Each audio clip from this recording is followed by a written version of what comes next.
Takbuhan na may halong kasiyahan at mala extra challenge. Diyan po sumabang ang ilang kalahok sa midnight run ngayong gabi. At live mula sa Ortigas, saksi si Mav Gonzales. Mav!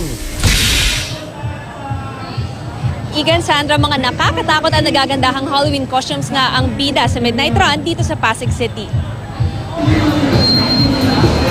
Nacho Libre, Iron Man, Sadako at mga zombie. Ilan lang yan sa Halloween costumes na bumida sa ikalawang midnight run sa Metro Walk sa Ortigas Center, Pasig City.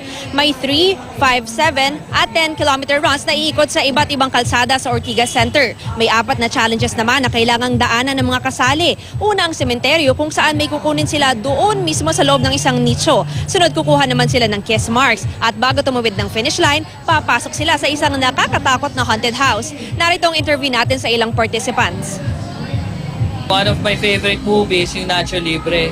Kasi triumph ng underdog yun eh. Dead Sealer mo. Tinanong niya kung ano yung birthday gift ko, money daw or things. Sabi ko, tita, gusto ko pong takbo. Dapat si Lady Gaga. Hiniram yung wig ko, hindi sinauli kaya nawala yung white hair. Hindi ba kayo makakastop ng traffic yan mamaya? Probably yes. Samantala, mistulang zombie invasion naman ng karera sa Makati Business District.